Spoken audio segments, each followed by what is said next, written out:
বিসমিল্লাহির রহমানির রহিম। আসসালামু আলাইকুম। জনতার রান্নাঘর থেকে সবাইকে জানাচ্ছি শুভেচ্ছা। আশা করি সবাই ভালো আছেন।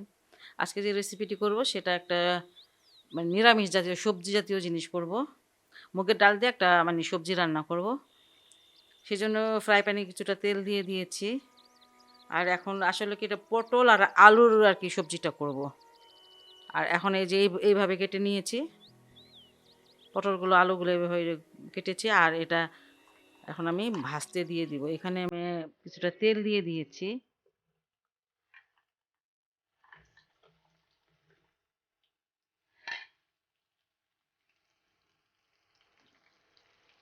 একটু লবণ দিয়ে দিচ্ছি,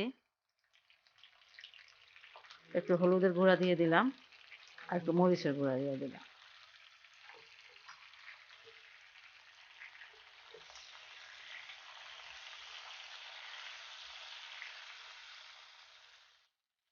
এই সবজিটা খেতে কিন্তু খুব ভালো লাগে।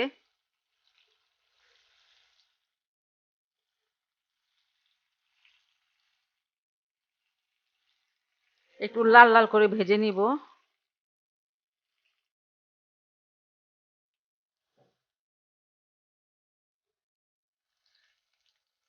আলু আর পটলটা আমি খুব ভালো করে ভেজে নিয়েছি, এই যে আপনারা দেখতে পাচ্ছেন। আর পটলটা আমি এইভাবে কেটেছি, মানে একদিকে একটুখানি এইভাবে মানে চোখলা একটু রেখেছি, আবার মানে রাখি নাই। এটা আসলে জাস্ট সুন্দর দেখানোর জন্য, আর কিছু না। আর আপনারা পুরোটা ছিলেও রান্না করতে পারেন, এইভাবেও রান্না করতে পারেন।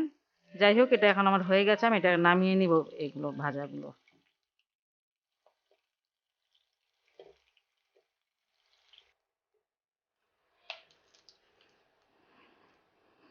ভাজার সময় একটু তেলটা বেশি দিয়েছিলাম, এই তেলটাই আমি রান্না করব।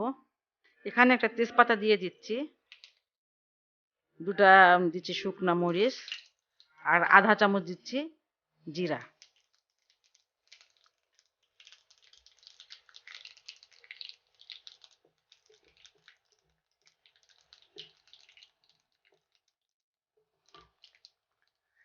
আর এখানে আদা রসুনের পেস্ট দিয়ে দিলাম 1 চামচ। একটু পানি দিয়ে নেই, পুড়ে যাচ্ছে।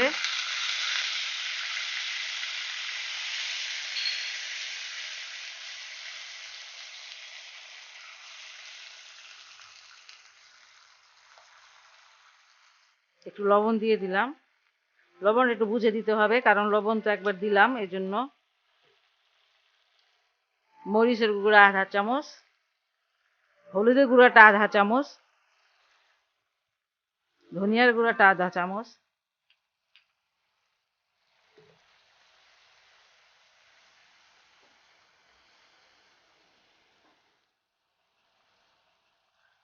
আর এখানে পেঁয়াজ দিয়ে দিচ্ছি।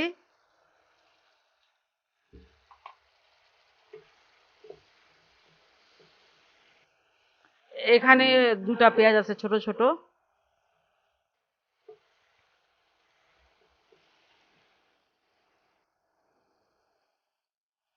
মশলাটা একটু ভালো করে কষিয়ে নিব আমি। মশলাটা আমি 2-3 মিনিট ভালো করে কষিয়ে নিয়েছি, আর এখন দিয়ে দিব মুগের ডাল।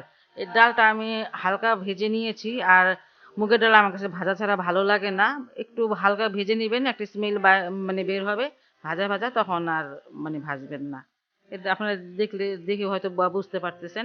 আর এটা কিন্তু আমি 1 ঘন্টা আগেই ধুয়ে রেখেছি। ডালটা ফুলে ডবল হয়ে গেছে, এখানে 100 গ্রামের মতন ডাল আছে।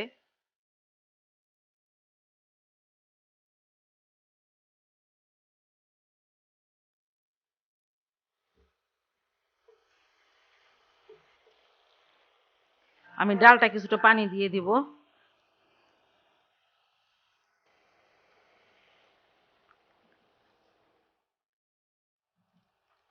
ডালটাকে সিদ্ধ হওয়া পর্যন্ত একটু কষিয়ে নেব। এখানে প্রায় আমি 200 গ্রাম পানি দিয়ে দিলাম।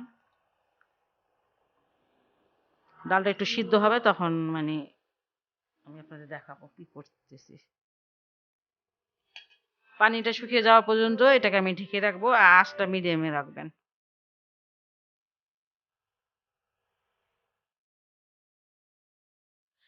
পানিটা শুকিয়ে গেছে।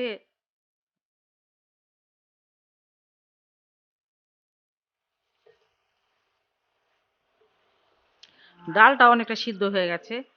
এই ডালটা একটু সিদ্ধতে সময় লাগে, যেমন মসুরির ডালটা বেশি সময় লাগে না, মুগের ডালটা একটু সময় লাগে।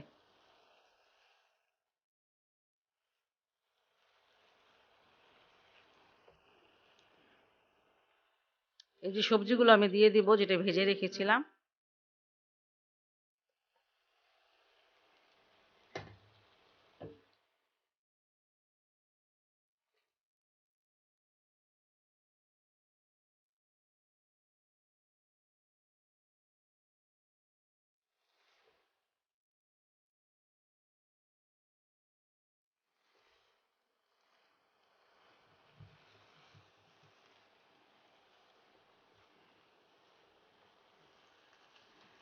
এটা আর কষানোর কোনো কিছু নাই, সবজিগুলো ভেজে নিয়েছি, ডালটা কষিয়ে নিয়েছি, এবার আমি একটু পানি দিয়ে দিব।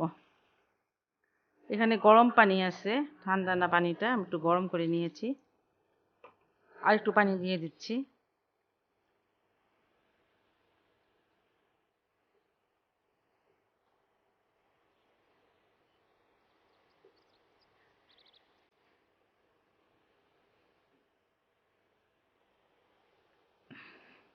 সবজিটা আমার বলক এসে পড়েছে, আর এখন আমি একটা টমেটো কেটে রেখেছিলাম এইভাবে, মিডিয়াম সাইজের টমেটো, এটা দিয়ে দিব।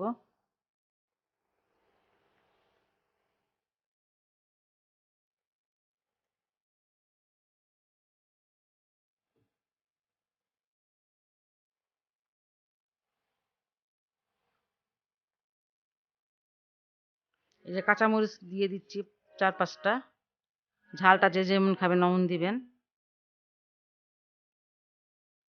আর এখানে জিরার গুঁড়া আধা চামচ আছে, এটা দিয়ে দিচ্ছি। এটা কিন্তু ভাজা জিরার গুঁড়া।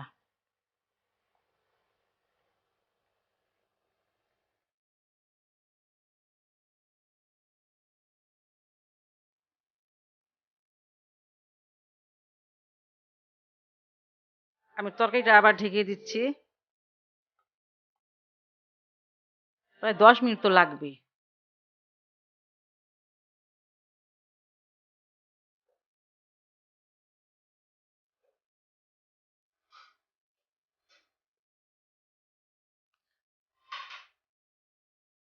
আমি প্রায় 12-13 মিনিট পর আসলাম, 10 মিনিট এটা হয় না। যাই হোক, এবার আমি ধনেপাতা দিয়ে দিচ্ছি।